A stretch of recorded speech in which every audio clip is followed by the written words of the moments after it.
Thank you all for being here. My name is Jerry, a secretary of the Student Committee for Chinese American Food Society. Before we begin, just a quick note. Today's presentation will be recorded and shared on our website and social medias. If you would like, you can enable captions for subtitles. And now it's my pleasure to introduce our distinguished speaker, Dr. Fuyuan Wang. Dr. Wang is a pharmacology and toxicology reviewer at the USFDA. His journey from an international student to a leader in regulatory science is both inspiring and insightful. With his extensive experience in public health and regulatory affairs, especially during the COVID-19 pandemic, Dr. Wang will share strategy for pursuing career in government agencies. And we are excited to have him here today. And please join me in welcoming Dr. Fuyuan Wang. And Dr. Wang, the whole floor is yours. Feel free to begin and sharing your screen. Thank you very much. Let me share my screen. Oh.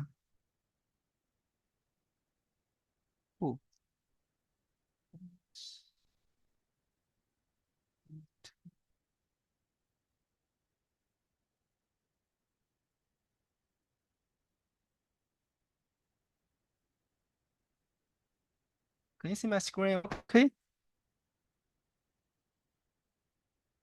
Can you hear me okay? Yes, but Dr. Wang, we cannot see your screen. Oh, you cannot see my screen. Oh, interesting.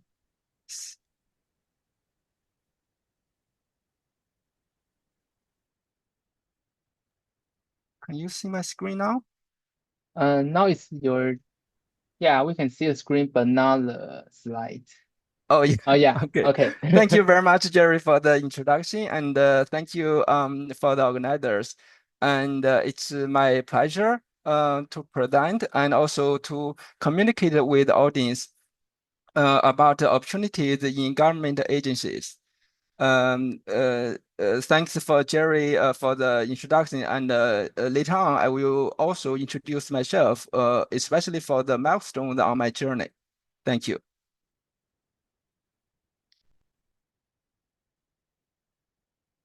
So first of all, I want to here is a disclaimer.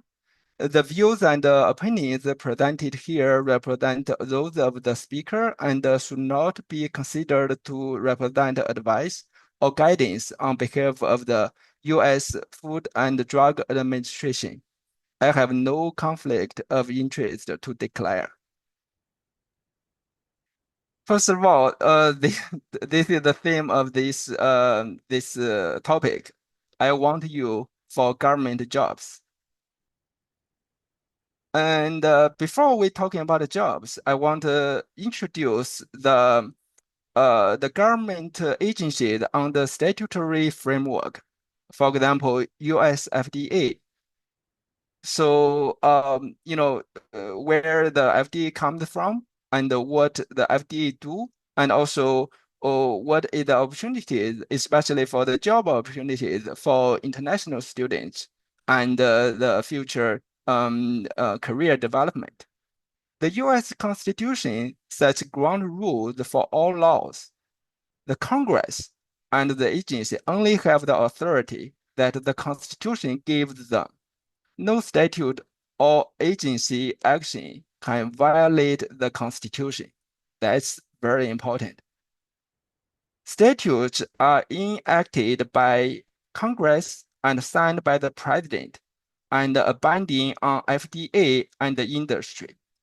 Regulations are issued by the agency under authority given by statutes. Regulations are binding on FDA and the industry. Guidance is issued by the agency to give its current thinking about laws or policy. However, guidance is not binding on FDA or industry. The foundation of the of the FDA's statutory framework is comes from the Constitution and so what constitutional provisions most affect FDA? First, the Commerce Clause. Congress shall have the power to regulate commerce with foreign nations and among the several states and with the Indian tribes. The Due Process Clause. No person shall be deprived of life, liberty, or property without due process of law. The Takings Clause. Nor shall private property be taken for public use without just compensation. The First Amendment. Congress shall make no law abridging the freedom of speech. And what the FDA do is under the rule of law. The key statutes, such as Federal Food, Drug, and Cosmetic Act, from this statute, FDA covers drugs, medical devices, food, dietary supplements, cosmetics, products that emit radiation, tobacco products. So how do we figure out what a statute says? Reading what it said is a start, but ultimately, the law means what a court says it means, and that may not be clear from the words, may change over the time as interpreted by different courts. So the Supreme Court of the United States ruled in June 28, 2024, agencies have no special competence in resolving statutory ambiguity. Courts do. So the framing, what statutes does the FDA administrate? The regulatory framework and process to develop policy consist of several components. The Pure Food and Drug Act was the first of more than 200 laws that constitute one of the world's most comprehensive and effective networks of public health and consumer protections. These are the Food, Drug, and Cosmetic Act and the integration of science with FDA's regulatory functions. Other components are the numerous tools used to implement agency actions, including statutory provisions, regulations, guidance documents, policy statements, and various other mechanisms. The challenge is to apply new scientific advancements on the existing statutes, regulations, or policy positions. This is the FDA organization chart. We can see there are multiple different centers or offices, and this is the FDA function unit. And every center and every office that could be job opportunities for you. Currently, FDA is hiring new people for civil service jobs at locations across the United States in all 50 states and abroad, such as foreign countries like China, India, or Europe. Civil service job opportunities exist across a broad spectrum of skills and duties. The careers at FDA include many more different areas. For example, regulatory review, scientific research, administrative career, executive career, scientific internships, fellowships, trainings, student and recent graduates. And also there are the public health commissioned corps, which are military. FDA reviewers and researchers need all kinds of expertise from I have just a short list. For example, law, food scientists, biologists, chemists, engineers, economists, and many more professionals. As for me, I have a veterinary degree, pharmacology, toxicology, and I have a engineering, the chemical engineering degree as well. But you don't need so many degrees to work for the FDA. Maybe only one is enough. For my milestones, I really want to introduce this because I believe this could be helpful for your journey as well. So after graduating from the University of Michigan, as a master, I graduated with a master's degree in toxicology, and then I started to work in a research lab as a laboratory technician. At that time, it was around 2008. There was a financial crisis in the US, and the job market was so bad. And at that time, actually, I quitted my PhD program in toxicology. I switched to law school for the JD program. However, the job market was so bad, and the future was, was the uncertain. So I, had to make a very big change on my career development. So I studied I worked as a laboratory technician at the University of Michigan. After 3 years, I decided to go to the PhD degree program at the University of Minnesota and studied pharmacology. So after graduation, I went to Cornell University for postdoc.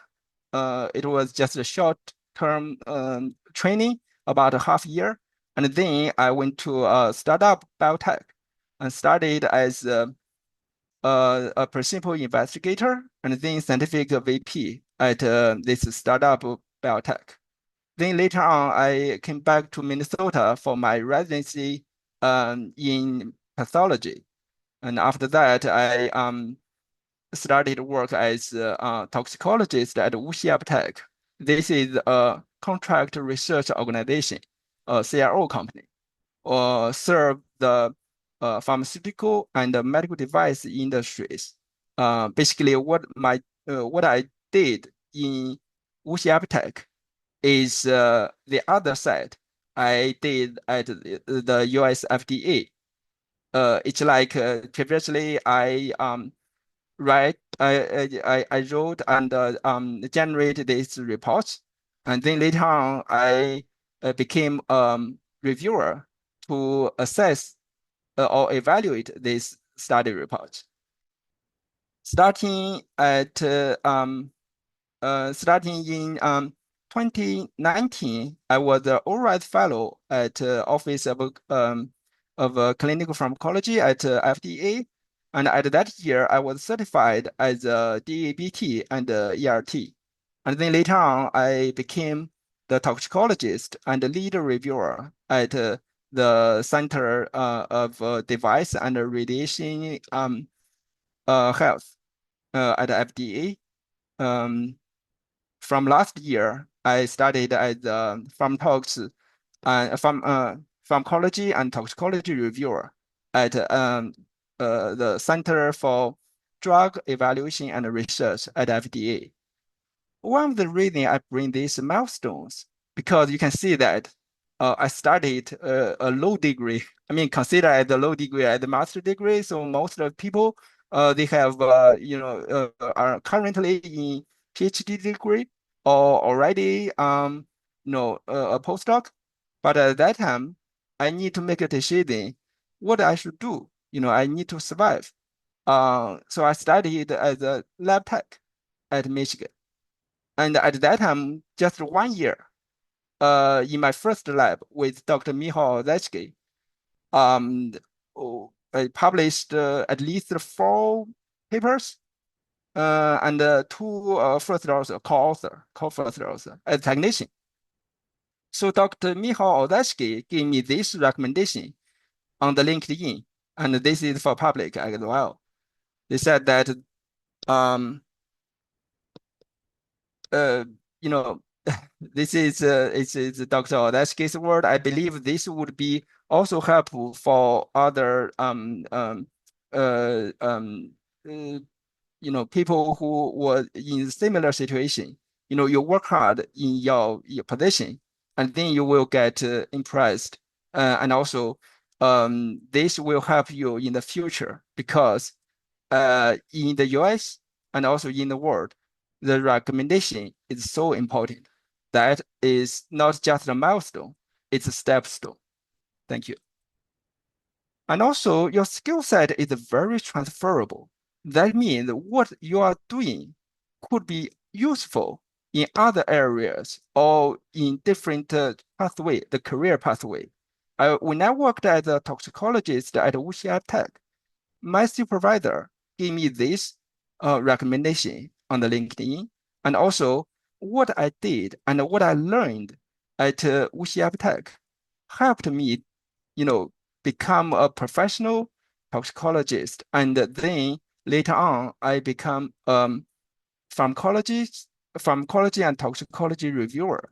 So that means you do your job very well in the current stage will prepare you for the future, and all your skill set is very transferable. You need to keep it in mind. It's not just to do the current job or current research, and you need to learn if this skill is gonna be transferable. If you have to, either switch your track or for your future career development. For example, as a professor, if you want to be a professor, you need to learn what gonna be a professor do, not just do the bench work, and also need to do how to write like a proposal paper and present your results. So these skill sets must be very transferable. And also, your skill set is very marketable. This is just some figures you can see as a toxicologist on market. If you do the consulting service for the industry, and then easily you can earn about like $300 per hour. And if you are, grow older and have more experience, it's easily you can get like $500 for 1 hour. If you work like 40 hours per week, and then you can make easily like $1 million per year. That's it, because your skill set is marketable. And there are some surveys online, and I have the link and also reference to the paper where I get this salary numbers. Basically, you can see that the federal government does not really earn too much money in comparison with jobs in industry. That's a huge difference. I mean, the topic of this presentation is about opportunities at the government agencies. But I want to know, you may not, become rich when you work for the government. And if you want to get rich, probably you need to go to the industry and make more money. And the salaries in different industry sectors also make big difference. For example, in this figure, you can see that the pharmaceutical industry sounds like there's more money, and the chemical industry, the food industry, the medical device industry, there are different industrial sectors. And but I want to clarify this figure, these values could be biased, because you can see that the sample size could be very small, and then there's a statistical bias. So make sure that, because for example, there's only one survey or one value. So that means this is may not very reliable. But if you can see that if there's a more sample size, the bigger sample size, this figure could be very reliable and then could be helpful for you in your career development. And then when you if you want to in the future bargain with your employer about the salary or about the promotion, you can use this information to see that, oh, see, this is the, market value. Your skill set is marketable, and then this is what you should be, paid. In the career development, I would say that find the the career that you love is so important. Previously, I introduced the milestones on my journey, but there's no right path. You need to set goals and define your skills and seek feedback regularly. That means maybe you can have a mentor and talk to him or her regularly. And very important, I say it many times, network, network, network. The night works. And then you need to be aware of the trends and timing. For example, the job market. When I was trying to switch to law school, I didn't know there was a financial crisis in 2008. And then the new graduates, the new GD students out, when they get out of the graduates from law school, they couldn't find a job in 2009, 2010, or even 2012. The job market was so bad. And then at that time, if you know the timing or the trend, you need to make a hard decision. For example, maybe just do a postdoc or do like lab technician as I did.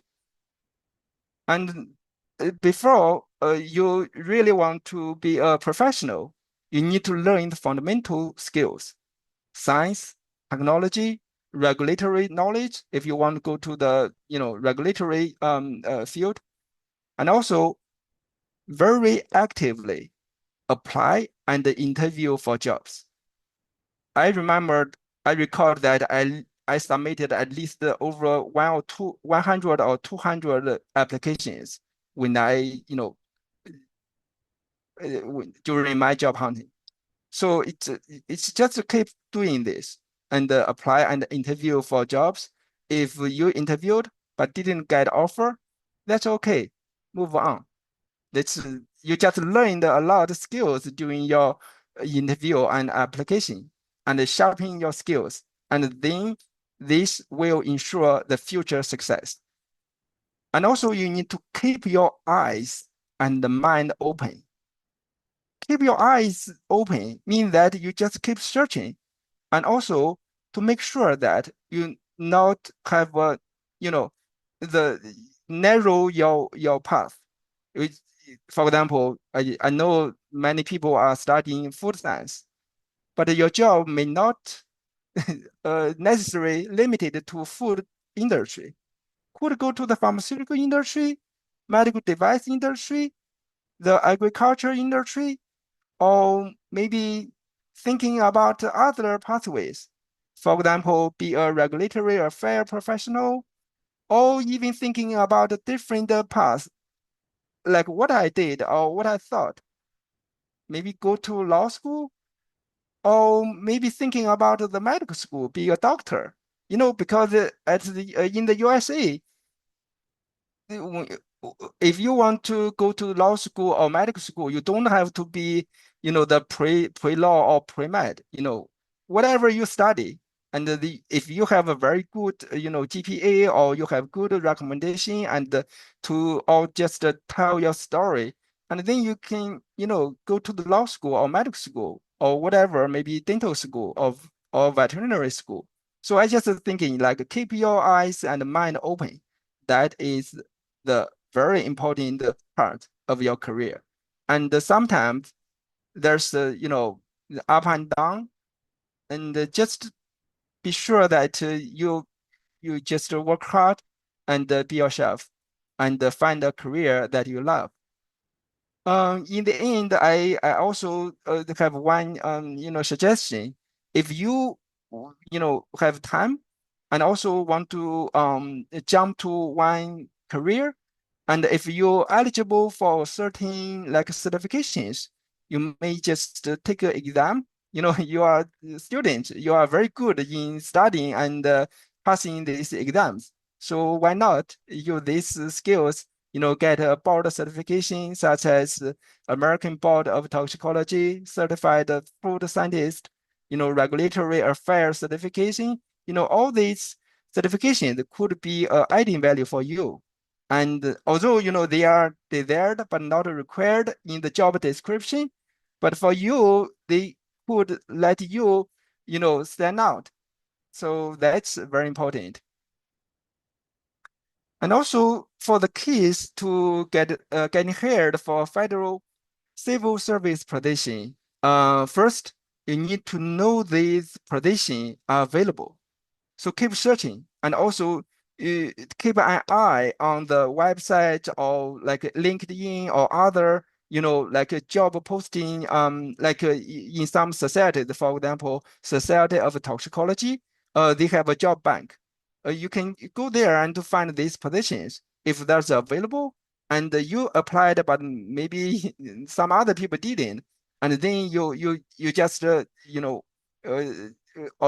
have like succeed on your on this job application, and understand how the federal civil service applicants and hiring process works, because this is the federal service civil service job, and you need to make sure that you provide reliable and very comprehensive information to this job. There would be the security clearance, and then there are don't lie. I heard somebody who lied during the interview and then found out, and then this guy was miserable. And also for the federal jobs, HR play a very good role for the screening. So you need to have all the information and to catch the keywords in the job descriptions to make sure that for example, if they want to hire somebody who has the food science background, but you didn't really highlight this, and you have listed like 20 papers in your reference, you're saying that you are doing the food science research. However, there's no way for the HR to tell from your resume to see that you have this course studied, the credits you're taking from your college or from your graduate school. This information is necessary to as part of the supporting evidence for this qualification. So that's why you need to list all these like keywords in your resume and also in your application package, for example, in your cover letters.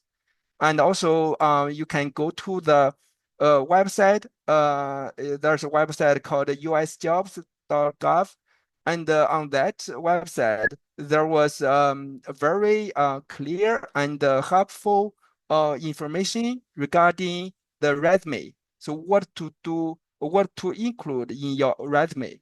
I don't have to tell you all this information one by one, but you can do your homework. And if you want to apply for government agency jobs, you can go to this website to find the resume requirements. And also, during your interview, you may just be careful about the questions. The reason you are, you passed the screening and got the interview invitation because you already passed the qualification. For example, the academic background, your technological skills. However, during the job interview, the behavior questions is very, very, very important. I use the three varies because when people want to hire you, they want to work with people who is reliable, who is a good teammate, and also to do the job. I mean, this person must be accountable and be responsible for their job. So behavior questions is so important. Thank you. Here I listed the resources for the job hunting. If you are a recent graduate or you are current student, you can go to the ORISE website. There are a lot of internship opportunities and also a postdoc information. This information will pave the path for you to government agencies because this ORISE is organized by the DOE, the Department of Energy, and they have a lot of collaborations with different government agencies such as FDA, USDA, EPA, and all other institutes. So you can have the ORISE fellowship and work and the kind of work because the employment is you are not the real employee at FDA, but you just work inside and you have all the resources in this agency, and then you can have better connections when you compare with other applicants for a permanent job. And also, if there are information on the government websites which you are interested in, you can go to these websites regularly. And also, I would suggest you have a very good LinkedIn profile, and also you can establish your reputation in the professional organizations. As I said, network is very important and the information is very invaluable. So you can make connections in the professional organizations. For example, if you go to the scientific conference and then make friends and also present your work or have if you meet somebody in the elevator, have a 1 minute elevator interview. That's maybe just open a door to you, or maybe it's not a door, just a window, and then you can say hi. That's so important and very useful.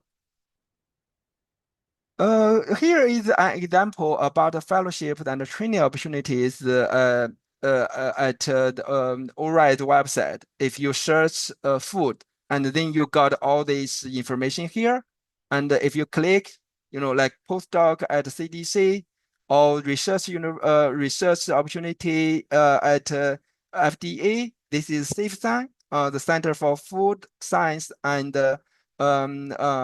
Nutrition, and also USDA fellowship. All this information would be very useful for you.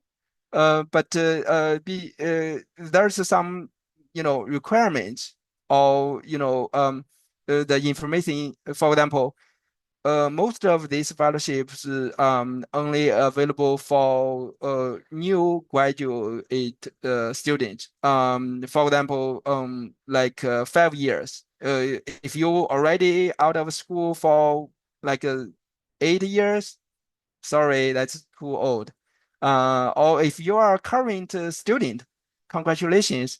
Maybe you can do the internship before you graduate, and then you establish your connection before graduation, and then that's very valuable for you, not only for your future, work or job opportunity at the agency, but that will increase your chance to get a job at the different industry. For example, if you do the internships at FDA or do the internships in like USDA, and then after graduation, if you apply for the jobs at industry, I believe it will, make you very to increase your chance to be hired by a company. For the government jobs, there are different positions, and usually we have a GS classification. There are different grades and steps. The lowest one is GS1, the highest one is GS14. And each grade there are 10 steps from step 1 to step 10. Um, I just copied from the website, from government website. On this website, they said it normally takes 18 years to advance from step 1 to step 10 within a single GS grade if an employee remains in that single grade. Yeah, it takes time. So you need to have some like a shortcut. Before I tell you the shortcut, I want to let you the salary table. Here, this is in the Great DC area. You can see this step the grade 12 and a grade 13. Usually, fresh PhD they will fall into grade 12. However, if you graduated like 2 years post graduation, you will be eligible for grade 13. So then that's a trick. If you are a fresh PhD and then you apply for the FDA job or USDA, any other government agency, there's no chance for you to jump to grade 13. That's not good. And because the starting step is step 1 in 12, right? And it takes like so many years to grow. However, if you have some like experience, like a postdoc, or better uh, have a industry experience, like work 2 years in a company, and then the industry salary is much higher than the government agency's salary. So, for example, you have a good salary in like food company, and then the salary after 2 years in that company, you got like $140,000. And then if you apply for a position in the government agency, you can do the bargain, saying that this is my current salary, and then I'm qualified for this grade 13 and step 7 or step 5, right? So you jump from this step 1 of the grade 12 and to this level. It don't have to take like 18 years to do this work, right? So just 2 years in industry, you have much better position here. And also the locality also make difference. If this is in Midwest, Kansas City, I know the USDA has research institutes over there, but the pay salary is low. I mean, there's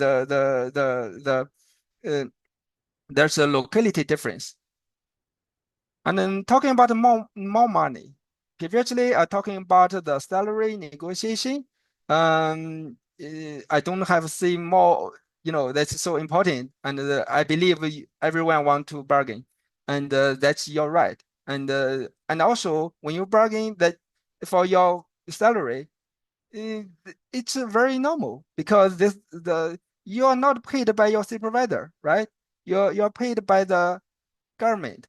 So why don't you bargain or do the salary negotiation? It won't hurt you.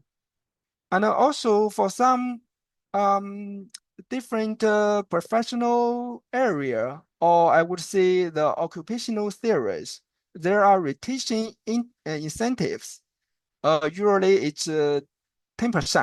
For example, if you study like toxicology, statistics, pharmacology, economics, or some other, like computer science, if you work for the government like FDA, your salary would be 10% higher than this table.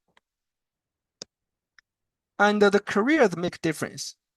And this is the general the career. And also I talking about the special pay rate.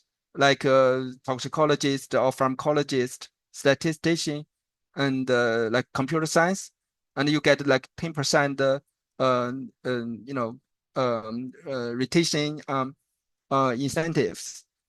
And if you are a doctor or dentist, the pay is much higher. And for the supervisors, of course, there are higher salary. The reason I talking about the doctors because you are so young. It's never too old to go to medical school. Who knows? When I graduated, I mean, before I graduated from my PhD program, my advisor talked about the future career. Um, Even she asked me, "Do you want to go to medical school?" I at that time I told her that I'm too old to go to medical school. However, that's not true because I graduated a few years ago, and one of the lady who is younger than me and from the same lab, after PhD degree, she worked a few years to get in as a postdoc and get a green card, and then she applied for the medical school. She is an international student. She got after she got a green card, and then she applied for the medical school. This year I just heard from her. She graduated from the medical school, got a MD degree, and then went to very top residency program in the US. So, uh, maybe doctor or medical doctor is also one of the, options for you. Who knows? So don't limit your career. And also, I want to have the list here. So what kind of special pay rate could be, in fact, affect your pay rate, like statistician, computer science, toxicology, economics, data science, all these. So I would say that these are for the credits, not just for degree. So if you study toxicology related course, if you have 12 credits in your undergraduate study or in your graduate study, then you are qualified for the toxicologist. So you don't have to be a, graduate with a PhD degree in toxicology or master degree in toxicology. No, not that way. Credit, the course study is what the HR looking for. That's the sufficient justification for you for this position. And also we can see that there are table 1 for the special rate, table 2. Special rates mean that you are in the qualified majors. I would not say major. If you have this like 12 credits, and then you are qualified for the toxicologist. And then you qualified for special rate table 2. So for example, if you start as like the band C is usually for a PhD student. This is not a manager the position, and then this is the after like a few years you can climb to like this, and also for the inflate and then later on you can go to a senior level as well. You don't have to stay in the same band. You can go to the senior level. And also for the doctors, make more money, right? So this is the starting. This is the starting step for doctors, and this is for the senior level. So that's a good, wealthy career. But I can tell you, all the doctors could double their numbers if they have the private, practice. I mean, if they practice the medicine in the hospital. So actually, this number is only for the government agency. If they work in the hospital, they may easily double these numbers. Final advice for the professionals. So based on the career and the experience, I believe uh, you know I just want to let you know that must be very proactive and persistent and be professional. That will help you to face all the hardness, the hard time, and also to enjoy your success. And you know, timing could be hard. Everyone may have a hard time, but you still can survive and thrive for success. And as for the recommendations, first I want you to reach out. Don't be shy. People, want to help people. Even you didn't get the feedback, it's still okay. You reach out for like 10 people and maybe just one help you, and then you get helped. And the second important thing is to gain practical experience. The reason I highlight this recommendation because I studied toxicology at the University of Michigan. And at that time, I thought that I what I learned from the school already prepared me well for the job. That was not true. I learned a lot in the first 3 months in my position as a toxicologist at WuXi AppTec. All this practical experience helped me to be a professional. Otherwise, I would just be like always like the fresh graduate. Even you studied so many years, after I graduated with a toxicology degree, I worked 3 years in a lab, in a research lab, get publication very well, and then I went to University of Minnesota, and then I got got my PhD degree and got more publications. But when I jumped to the industry to work as a toxicologist, all of a sudden I found I I I couldn't use my the skills learned from the school directly to use in my work.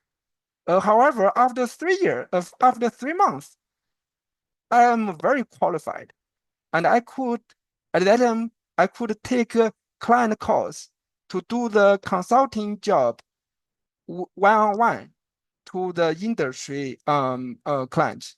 And these clients are very picky. They want people who understand the the the problem. They want people to help them to give them the solution. And I was that person. I was that professional toxicologist.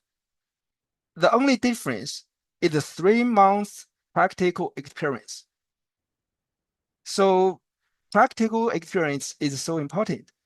You may gain this experience from the internship or from your first job, or maybe you can learn from the book, but I really doubt that, you can learn from book. That's not a practical experience.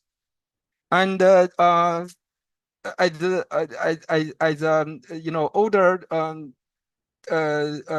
professional, I have one. I want to share one thing from the Andrew Hepburn. Andrew said, "You have two hands, one to help yourself and one to help others. That's very important." I tell you the story. When I worked in the WuXi AppTec, I was a toxicologist. In that group, the turnover rate was high. And then they hired more people. I helped all of them. I trained new toxicologists, and I helped all of them. And when we, jumped out of the old company, go to the different, big companies. Or for example, I went to the US FDA, and we have very good connections. And we know that when you help others, people will be very thankful to you. And when I go to the position as a toxicologist at that time, I was very well educated, but I was not qualified to be a professional toxicologist to do the real work. However, my supervisor trained me in 3 months and helped me to become a very qualified and a professional toxicologist. That's so important to me. I really appreciate it. And for the further reading, I want to share one paper published on International Journal of Toxicology. And this paper is talking about Dr. Harihara Manhandel. Dr. Manhandel is a mentor, professor, and also uh, he trained many postdocs and students. And this life dedicated to mentoring and research really touched me. I think everyone should read this paper. That will very good for their career development and also to their inner to touch the bottom of their heart. How a mentor and you know a professional can change other people's life. His students or mentees wrote some like paragraphs in this paper to this because Dr. Handel already passed away, and this is a memorial paper. Thank you, and I would like to talk about questions. If you have any question, you can ask me. And also, previously, I already learned that there are multiple questions shared with me, and also I will answer these questions one by one. Thank you. Yeah, thank you, Dr. Wang, for such an insightful presentations. Your knowledge and experience have given us a deeper understanding of opportunity in government agency. And I put a surface link in the checkbox so everyone can share your thoughts and so that we can improve our following webinars or event in the futures. And now we would like to open the floor for questions. If you have any question, please raise your hand or type it in the checkbox and we will answer as many as time allowed. First of all, there are some previous questions already shared with me, and I will go to these questions and answer these questions. The first question, what are the key differences between the work government researchers and R&D in companies? This, I would say that for the government, this is not just research. I mean, of course, you can do research in government agencies such as USDA, FDA, EPA, or NIH. There are a lot of research positions.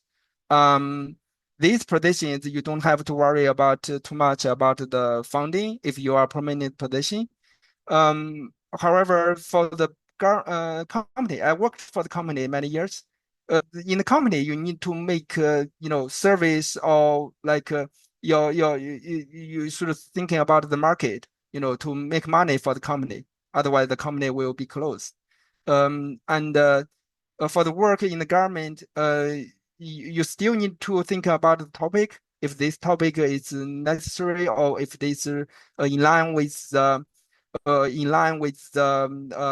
regulatory principles, and also there are some like for example, when I did my ORIDE fellow research, it was a topic regarding certain methods approach in the drug delivery, and then this approach helped the industry. Even after a few years, I learned that they saved millions of dollars for the industry because that study was very valuable.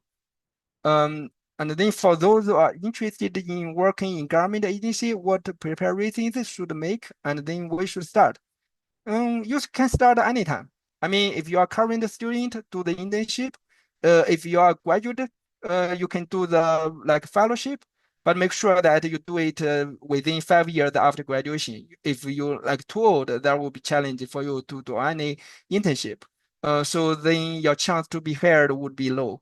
So and also if you are already, uh, more than 5 years post graduation, you can directly to apply for this like a job posted on the website or in the professional networks.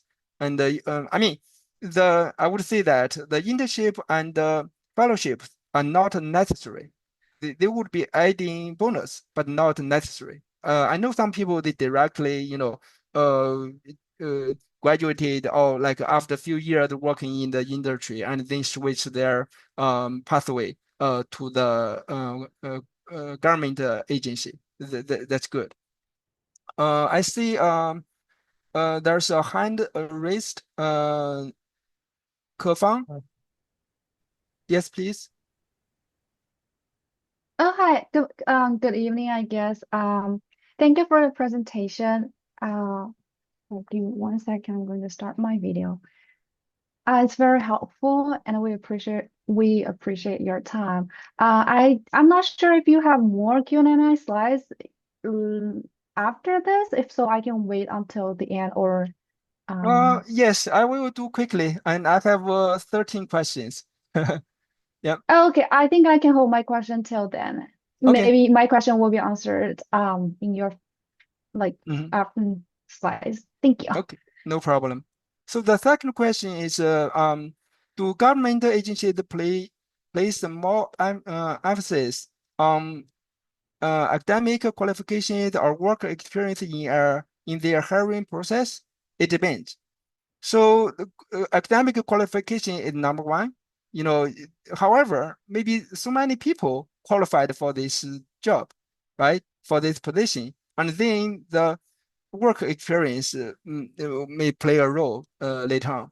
And also, especially for some positions, for example, I just this is for example, the for mm, like a medical device.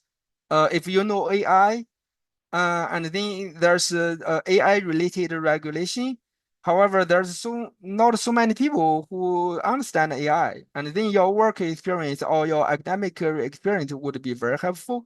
So if you know the cellular and the gene therapy, and this work experience would be very useful because not so many people they know how to do that.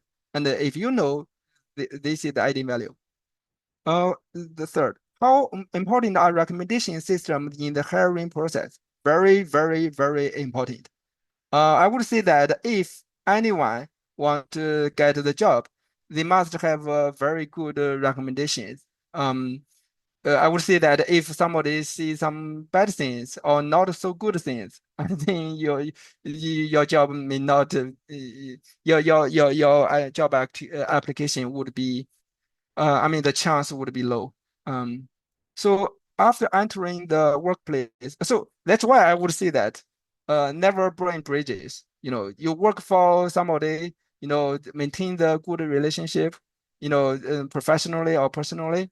And for example, the- in the US, the recommendation system is so important. Anywhere you go, you need this. I mean, but but if you have a bad boss, you just leave and move on. You don't have to rely on that, but make sure that recommendation system is important. So after entering the workplace, what are the best way to communicate and interact with superiors and colleagues? So everyone is very helpful because you enter the team, you share the burden, right? There's a workload. Everyone will very glad you join the team, and everyone will very helpful, and they would like to help you to grow up and to be a independent reviewer or independent researcher. So there's no doubt for that. And next, oops, why not proceed?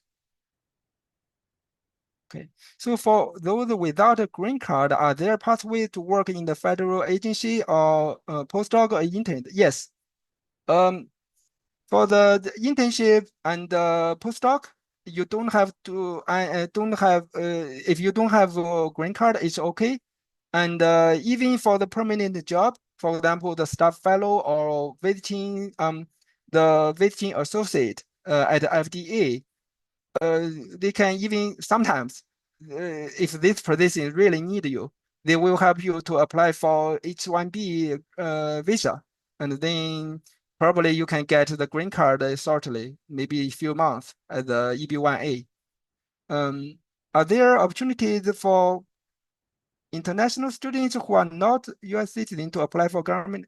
How should we prefer this route? Oh yeah, I already answered. So not just the postdoc or intern, even for permanent position, US citizen is not sometimes. I mean, especially for the staff fellow and the visiting associate. If you see the word in the job description, seeing that this position is a staff fellow or visiting associate, this not require any like a citizenship.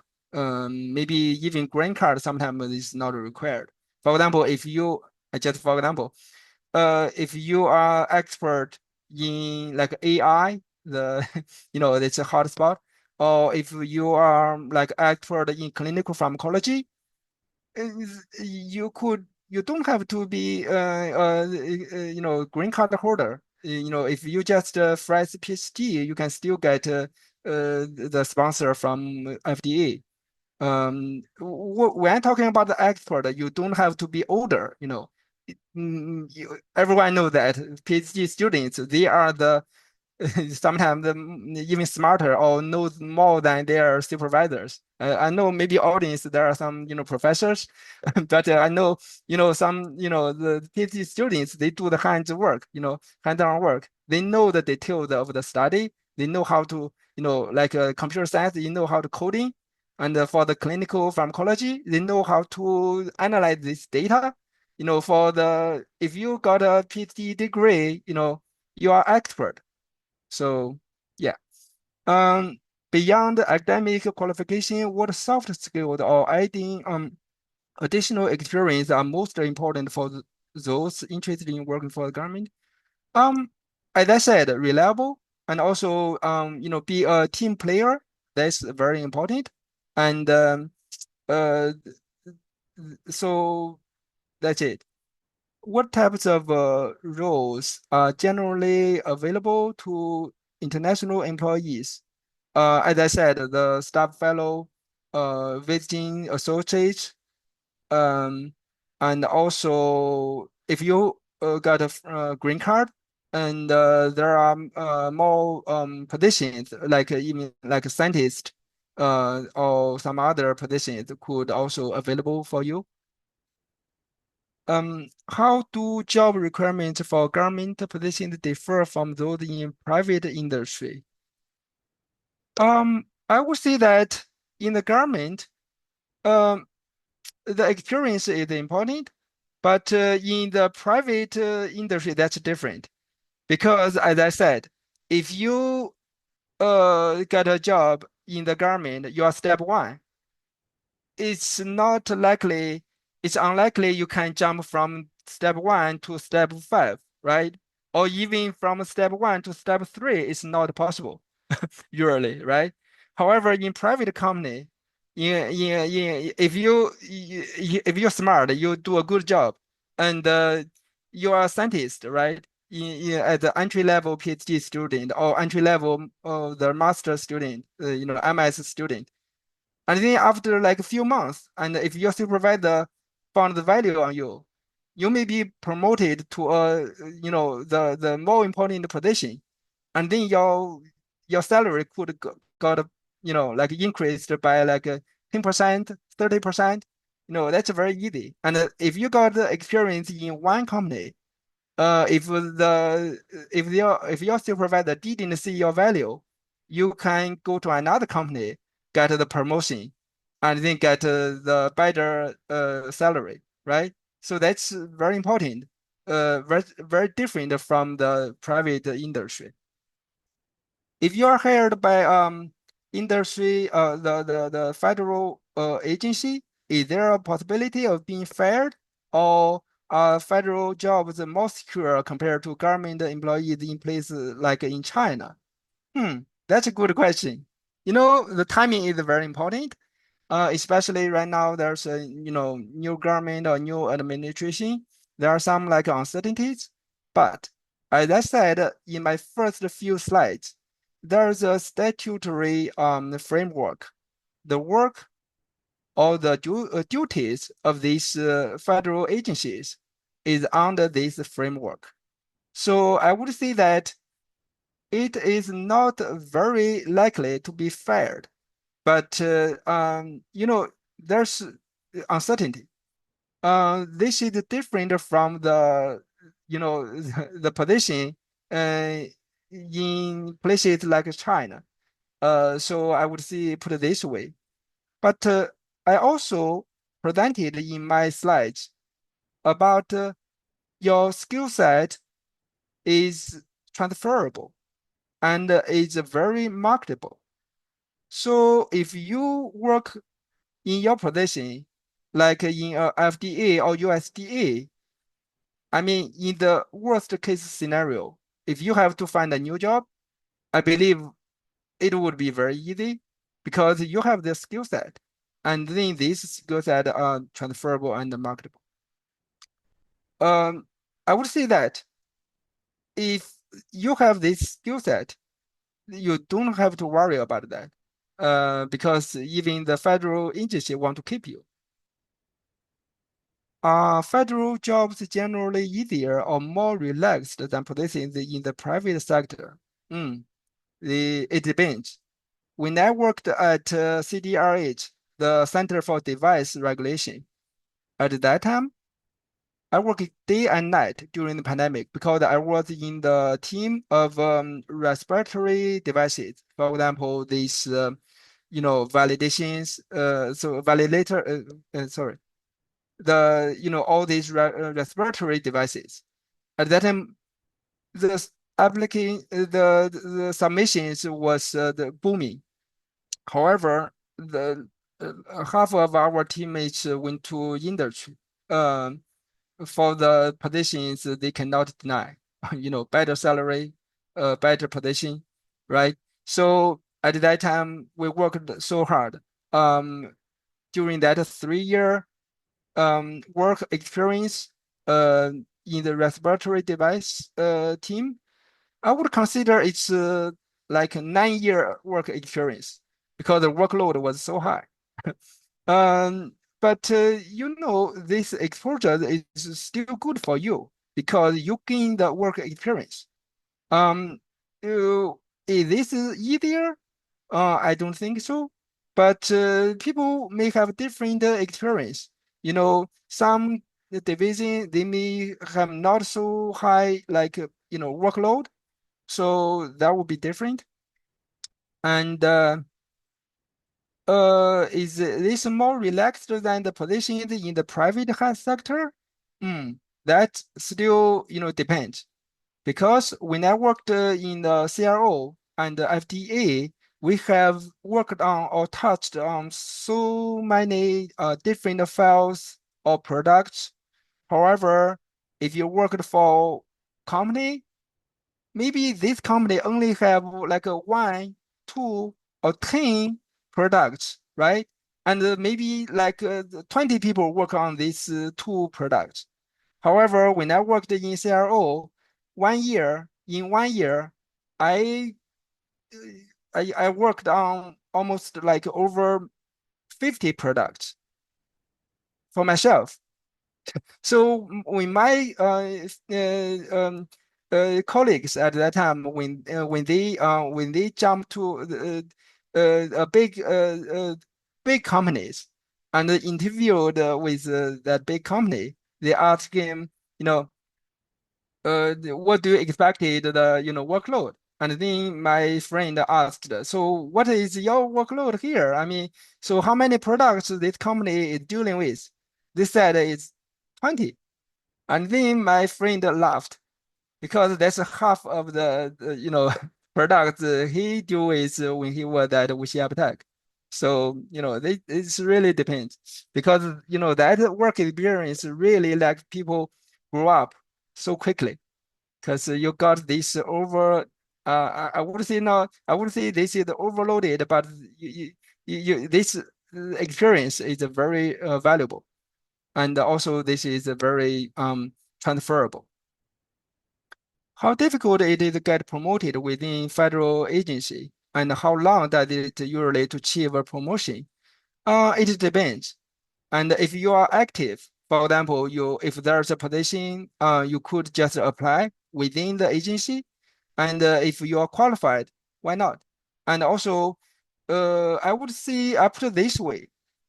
Sometimes the promotion is different from the industry because for example, in FDA, the reviewer position is very important. So that means you deal with the first line review, and also there are technical career. You don't have to be a team lead or don't have to be a supervisor, but your salary or your grade could also be increased. For example, from grade 13 to grade 14 and grade 15. This is even higher than your supervisor. And also, you could be a pharmacologist, senior pharmacologist, master pharmacologist, or like expert pharmacologist. These positions, there's different career paths. That's it. And then I'm free to answer other questions, please. Thank you. Yeah, and Dr. Wang looks like in the checkbox they have one audience asked question from the Du Donglin. Oh, Dong Liang. Yeah, Oh, hi, Dong Liang. Dongliang, Yeah, yeah. actually, I know Dong Liang. Hi, Dong Liang. I know you. Yeah. So what's the typical days as a reviewer in FDA? It depends because I previously I was a medical device reviewer, and then right now I'm a pharmacology reviewer of new drugs. So this different regulatory pathway and also different products. And also there are some overlap called drug device products. There's a drug and on the drug there are there's a device, and on the device there are drug. So, but typically as a pharmacology reviewer, we got some like submission. My supervisor will assign this to me, and then I will review this submission and provide my professional opinion and write the memos to see if there are any issue with this submission, and also if there's any deficiency, and it depends on the submission stage. If this is just the initial new drug, or if this already the completed study, they want the final decision, there will be different stage. Basically, we do the work. I would say interesting. Sometimes I think this is like the journal club.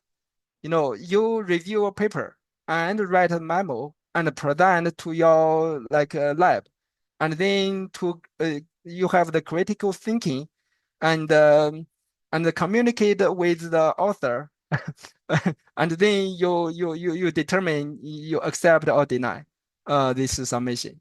That's it. Thank you. So previously there's another lady who may have question. Thank you. Oh, hi.